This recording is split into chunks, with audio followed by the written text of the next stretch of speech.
Right from breaking the news, జబ్బు ఉందని diagnose అయినప్పటి నుంచి during the entire process once in a while at least, అంటే ఆ ఇంటర్వల్ ఎంత అని మనం డిఫైన్ చేయలేము, ఇట్స్ వెరీ సబ్జెక్టివ్. ఖచ్చితంగా అవసరం పడుతుంది. అంటే అవుట్లెట్ ఉండాలి టు వెంట్ అవుట్ కదా సార్. ఎవరి దగ్గర చెప్పుకోవడానికి ఒక అవుట్లెట్ ఉండాలి. అన్నిటికన్నా ముఖ్యంగా నేనేమనుకుంటున్నాను, దీంట్లో family and friends play significant role. మీ కుటుంబ సభ్యులు లేదా దగ్గర ఫ్రెండ్స్ ఖచ్చితంగా వాళ్ళతో మీరు చెప్పుకునేటువంటి ఒక రిలేషన్ ఉన్న వాళ్ళైతే చాలా మంచిది. సో దట్ మీకు ఒక అవుట్లెట్ ఉంటుంది, దానివల్ల కూడా మీరు చెప్పుకున్న తర్వాత మీరు లైట్ ఫీల్ అవుతారు. ఉదాహరణకి బ్రెస్ట్ క్యాన్సర్తో లేకపోతే కొన్ని క్యాన్సర్స్తో బాధపడుతున్న వాళ్ళు డయాగ్నోసిస్ అయ్యాక వాళ్ళు ట్రీట్మెంట్ తీసుకున్న క్రమంలో do they have normal activity like normal sexual activity కావచ్చు, భర్తతో టైం స్పెండ్ చేయడం, ఫ్యామిలీతో టైం స్పెండ్ చేయడం, ఇవన్నీ జరుగుతుందా? బికాజ్ నేనేదో హట్కే, నేను అబ్నార్మల్ అనే ఫీలింగ్లోకి వచ్చేస్తారు. So what do you typically advise, how to be sensitive అని భర్తలకి ఏం చెప్తారు? అంటే ఒకటండి, ఎమోషనల్ సపోర్ట్ మరి భార్యలకి భర్త ఇవ్వాలి ఈ టైంలో. అంటే ఇదివరకు ఉన్నంత యాక్టివ్ లైఫ్ స్టైల్ ఉండకపోవచ్చు.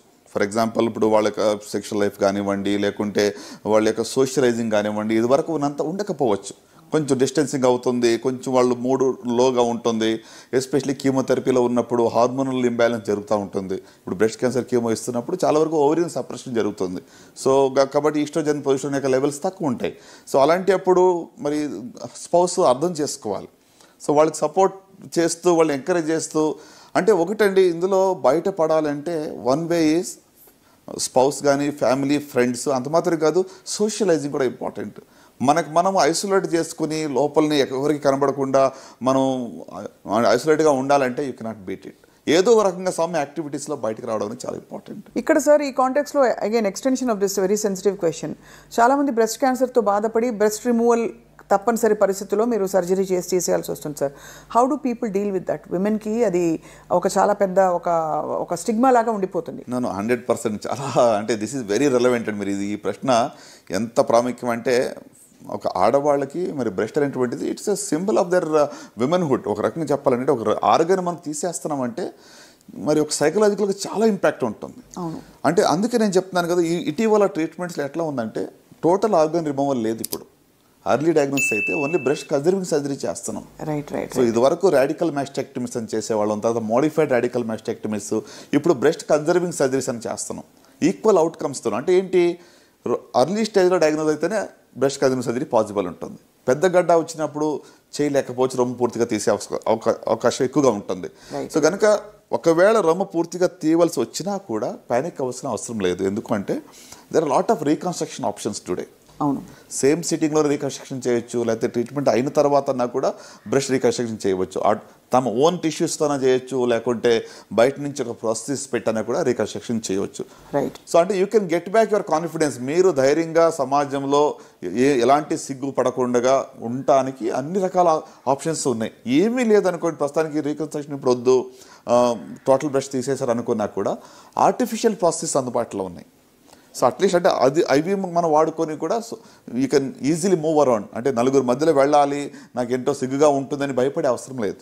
చాలామంది నా ఫ్రెండ్స్ ఉన్నారు సార్, ఒవేరియన్ క్యాన్సర్ లేదు ఓవరీస్లోకి అది వ్యాప్తి చెందుతోందనే ఒక భయంతో ఓవరీస్ కూడా తీసేసిన వాళ్ళు, they feel less of a women.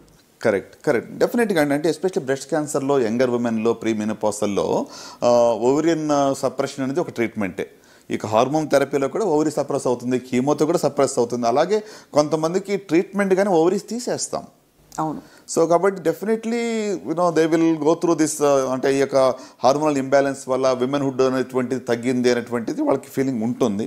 So దీనికి దట్స్ వాట్, అంటే సపోర్ట్ చాలా ఇంపార్టెంట్. అన్ని రకాలుగా friends, families, counsellors, doctors, society at large is responsible. అది అంటే వాళ్ళని ఏదో చిన్న చూపు చూడక, డిఫరెంట్గా చూడక, they are part of us అనేటువంటి ఒక కాన్ఫిడెన్స్ వాళ్ళకి మనం ఇచ్చే బాధ్యత మనందరి మీద కూడా ఉంది. తప్పకుండా సార్. ఐ థింక్ ఈ రెలవెంట్ పాయింట్స్ని మనం ఓపెన్గా డిస్కస్ చేయడం ద్వారా ఎవరికైనా ఇలాంటి సమస్య రెజొనేట్ అవుతే వాళ్ళు చూసే వాళ్ళకి డెఫినెట్గా they will find the ray of hope. అంటే మీలాంటి గొప్ప ఎక్స్పర్ట్స్ నుంచి సార్. ఈ కాంటెక్స్లో before I close this segment sir, చాలామంది మనకి ప్రముఖులు, సోనాలి బెంద్రే, అలాగే we have Mamata Mohandas, వీళ్ళందరూ క్యాన్సర్ బారిన పడి బయటపడ్డవాళ్ళు సార్. మనీషా కొయిరాలా గారు, వాళ్ళు ఇన్ఫ్యాక్ట్ వాళ్ళు ఇది చేసి మొత్తం హెయిర్ షేవ్ చేసేసుకుని కూడా అది ప్రౌడ్గా they have actually held up the ఇది their image and their confidence. అవునండి. So would you like to say anything? అంటే వాళ్ళకి క్యాన్సర్ వస్తుందని ఎవరు నమ్మరు చూస్తే, వాళ్ళ సినిమాలు చూసినా. అంటే క్యాన్సర్ ఈజ్ అందరికీ ఎవరికైనా రావచ్చు, but at the same time it can be cured అని ప్రూవ్ చేసిన వాళ్ళు. అవునండి. ఫర్ ఎగ్జాంపుల్ ఇప్పుడు మీరు ఇందాక చెప్పినట్టుగా మనీషా కొయిరాలా కానివ్వండి, లేకుంటే సోనాలి బెంద్రే గారు, ఎంతో మరి వాళ్ళు ఏదో అర్లీ స్టేజ్లో కనుగొని ఈజీగా ఫైట్ చేసి వచ్చిన వాళ్ళు కూడా కాదు. They fought with the disease which was relatively advanced. అంటే నేనేమంటానంటే హోప్ అనేది రియల్ అనేది నమ్మాలి first. Right, it is real. నిజంగానే మేము బయటపడే అవకాశం ఉంది అనే దాన్ని ఫస్ట్ మనం నమ్మాలి.